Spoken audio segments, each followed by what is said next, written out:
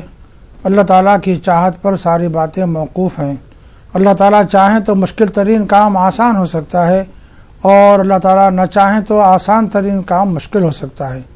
سیدنا محمد رسول اللہ صلی اللہ علیہ وسلم نے دعا سکھائی ہے، بہت پیاری دعا ہے. 2 دعائیں ہیں، آپ یاد رکھ لیں. اللہم الطف بنا فی تیسیر کل عسیر فإن تیسیر کل عسیر علیک یسیر. اللہم الطف بنا فی تیسیر کل عسیر. اے اللہ ہم پر رحمت مہربانی فرمائیے اور مشکل کاموں کو آسان فرما کر. فإن تیسیر کل عسیر علیک یسیر. ہر مشکل کام کا آسان کرنا پروردگارا آپ کے لیے آسان ہے. اور ایک دعا ہے آپ صلی اللہ علیہ وسلم نے سکھائی، اللہم لا سہل الا ما جعلتہ سہلا. پروردگار عالم جس کام کو آسان کریں مولا وہی کام آسان ہو سکتا ہے. وہ کام آسان نہیں ہو سکتا جس کو آپ آسان نہ کریں. اللہم لا سہل مگر الا ما جعلتہ سہلا. اللہم لا سہل الا ما جعلتہ سہلا. وہی کام آسان ہو سکتا ہے پروردگار عالم جس کو آپ آسان کر دیں. اللہم لا سہل الا ما جعلتہ سہلا وانت تجعل الحزن اذا شئت سہلا. پروردگارا رنج و غموں کو ہموم کو سمجھیے سب کو آسان کرنا دور کر دینا آپ ہی کے دست قدرت میں ہے. لا الہ الا اللہ العظیم الحلیم سبحان اللہ رب العرش العظیم والحمد للہ رب العالمین کے کلمات آئے ہیں. اگر ہم کوئی چیز محسوس کر رہے ہوں کہ پریشانی ہے اور یہ کام بہت مشکل ہے تو فوری ہم کو یہ دعا کرنی چاہیے. یہاں تک کہ اگر ہم محسوس کر رہے ہوں کوئی کام آسان ہم کو دکھائی دے رہا ہو سکتا ہے کسی لمحہ وہ کام مشکل ہو جائے، اس لیے ہمیشہ ان دعاؤں کا ورد جاری رہنی چاہیے. جی بہت بہت شکریہ مفتی صاحب. اور یہ محمد علی صاحب نے جے پور سے سوال کیا تھا کہ جو فاتح ہم دلواتے ہیں کہ یہ نبی کریم سے ثابت ہے؟ سیدنا محمد رسول اللہ صلی اللہ علیہ وسلم سے ایصال ثواب ثابت ہے. ایصال ثواب کے معنی یہ ہے کہ کوئی ہم نیک کام کریں، صدقہ و خیرات کریں، کسی غریب کو کھانا کھلا دیں، اور کسی ننگے بدن کو کپڑا پہنا دیں، پیاسے کو پانی پلا دیں، اور کسی بیمار کی دواؤں کا انتظام کر دیں، کسی غریب طالب علم کی فیس کا انتظام کر دیں. ظاہر دنیا میں بہت سے خیر کے کام ہیں، ان سب کے اختیار کرنے میں اللہ تعالیٰ نے بڑی حکمتیں رکھی ہیں. اس میں خلق خدا کو بھی فائدہ پہنچتا ہے، اور ہم یہ کام کر کے مرحومین کو ثواب پہنچاتے ہیں تو ان کو ثواب پہنچتا ہے. اسی طرح قرآن پاک کی تلاوت کر کے بھی ایصال ثواب کیا جا سکتا ہے. اب رہا حضور انور صلی اللہ علیہ وسلم کے دور اقدس میں حضرات صحابہ کرام رضی اللہ عنہم کے مبارک دور میں جو ہم طریقہ اختیار کیے ہوئے ہیں ختم شریف کا، ویسا طریقہ مروج نہیں تھا. اب بعد کے ادوار میں لوگوں نے اپنے اپنے علاقوں میں کچھ طریقے رائج کر لیے ہیں، لیکن ان علاقوں میں اگر اس طریقے پر عمل کرنے کو فرض لازم ضروری نہیں سمجھا جاتا ہے تو شرعاً کوئی حرج نہیں ہے. اور اگر کوئی اس کو لازم اور ضروری اور فرض سمجھتا ہو تو ظاہر ہے پھر وہ قابل ترک ہے. جی اور ایک بات یاد رکھیں، ایک صاحب نے مختلف سمجھیے اوراد سنائے ہیں، ہم کو سمجھ سنائی نہیں دے رہا تھا. یہ بات یاد رکھیں کہ جو اوراد درست ہیں، سورہ فاتحہ کا ورد کرنا درست ہے، درود پاک کا پڑھنا درست ہے، معوذتین کا پڑھنا درست ہے، سورہ اخلاص کا پڑھنا درست ہے، آیت الکرسی کا پڑھنا درست ہے، ایسے سارے اوراد و اذکار جس کی شریعت نے اجازت دی ہے ہم وہ چاہیں تو پڑھ سکتے ہیں. انفرادی طور پر بھی پڑھ سکتے ہیں، کبھی موقع ہو تو اجتماعی طور پر بھی پڑھنے کا اہتمام کیا جا سکتا ہے. لیکن اس بات کا ضرور لحاظ رکھا جائے کہ ایسے وظیفے نہ پڑھے جائیں جو شریعت سے ثابت نہیں ہے، ویسے اوراد و وظائف کو اپنے سمجھیے ختم میں شامل نہ کیا جائے. جی بہت بہت شکریہ مفتی صاحب. آئیے ناظرین ایک اور کالر کو شامل کرتے ہیں. جی السلام علیکم. وعلیکم السلام مولانا صاحب کو السلام علیکم. جی میرا سوال جی بھائی کہاں سے بات کر رہے ہیں آپ؟ جی میں دلی سے بات کر رہا ہوں، میرا نام جاوید ہے جی. اینڈ میرا ایکچولی یہ سوال ہے کہ اگلے مہینے جیسے میں شادی کرنے والا ہوں تو ایکچولی سپنے کچھ ایسے الٹے سیدھے آتے ہیں، جیسے کئی بار کوئی مطلب جیسے کوئی ماچس سے لٹا کے میرے کو کچھ کر رہا ہے. دیکھیے سپنوں کے متعلق، خوابوں کے متعلق سوال نہ کیجیے، اس کے علاوہ کوئی آپ کا سوال ہو تو کر سکتے ہیں، کیونکہ دن میں جو آپ سوچتے ہیں نا، جب رات میں آپ جب سوتے ہیں اور جب آپ کا دماغ سکون میں ہوتا تو وہی چیزیں جو ہے آپ کو دکھائی دیتی، جس کو آپ بولتے ہیں کہ خواب ہمیں آتے ہیں. تو خوابوں کی تعبیر کا تو یہ پروگرام نہیں ہے. اس کے علاوہ کوئی سوال ہو تو آپ بتا دیں. نہیں خواب کی تعبیر نہیں، مجھے ایکچولی بس یہ چیک کرنا تھا کہ جیسے ایسے مطلب برے خواب نہ آئیں، کیونکہ کئی میں نے سنا ہے ہاں برے خواب نہ آئیں، اس کے لیے کوئی طریقہ ہو بتا دیں، دعا ہو تو وہ پوچھ لیتے ہیں. جی بہت بہت شکریہ کال کرنے کے لیے. جی مفتی صاحب کیا جواب دینا چاہیں گے ان کو؟ جیسے برے خواب آتے ہیں، کسی کو ڈراؤنے خواب آتے ہیں، اس کے لیے کوئی دعا ہو تو بتا دیں. پہلی بات تو یہ ہے کہ ہم سونے سے پہلے وضو کا اہتمام کر لیں، اور جب بستر پر جائیں تو خوابگاہ کو جھٹکیں. یہ مطلب ہے کہ ہاتھ سے کوئی چیز جیسے جھاڑی جاتی ہے ویسے جھاڑیں، اور سیدھے بیٹھ جائیں قبلہ رخ ہو کر، دونوں ہاتھوں کو پھیلائیں. سیدنا محمد رسول اللہ صلی اللہ علیہ وسلم نے طریقہ بتایا ہے، اس طرح آپ دونوں ہاتھ پھیلائیں اور سورہ فاتحہ ایک مرتبہ پڑھ لیں، اور سورہ اخلاص ایک مرتبہ پڑھ لیں، سورۃ الفلق اور سورۃ الناس ایک مرتبہ پڑھ لیں، اور ہاتھوں پر دم کریں.